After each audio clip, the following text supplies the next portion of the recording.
Hammaga salom. Bir kunlik vlog. 3 oylik bolajonim bilan kunim qanaqa o'tadi? Farzandim uxlaganda birinchi bo'lib zavtrak qilib hamma joylarni yig'ib olaman. Shu orada o'g'lim uyg'onadi, birinchi bo'lib bolajonimning kiyimlarini almashtirib, ertalabki vitaminlarni beraman. Keyin bo'lsa har kungi ishlar. O'zimizning xonamizni bir chekkadan yig'ib tozalab olaman. Bolajonimga telefonda rivojlantiruvchi videolar qo'yib beraman. Juda qiziqish bilan tomosha qilyapti. Oramizda yosh mamashalar bo'lsa yozib ketinglar, qachondan farzandingizga videolar qo'yib bergansizlar. Shu videolarni farzandim qiziqish bilan kamida 30 daqiqa tomosha qiladi va men shu 30 daqiqadan foydalanib hamma yoyilgan joylarni yig'ishga harakat qilaman. Chunki har bitta ayol kishi uyini chiroyli tutishga harakat qiladi. 2-3 kundan beri ko'p kirli to'planib qoluvdi, ularni dazmol qilishga ulgurmayotgandim. Va bugun vaqtdan foydalanib hammasini dazmol qildim. Ko'nglim bo'lsa ancha xotirjam bo'ldi. Hammani bolasi shunaqami yoki faqat menikidami? Har kuni bir tog'ora kir tushirmasa hisob emas.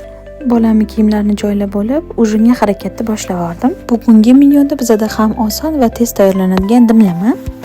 Yoniga qo'shimcha pitsa ham tayyorlab qo'ydim, chunki uyimdagilar juda ham pizzani yaxshi ko'rishadi. O'shandan keyin magazinga chiqib produkt olib keldik va meni yana bir baxtli kunim o'z nihoyasiga yetdi. Aytgancha, obuna bo'lib qo'yishni unutmanglar.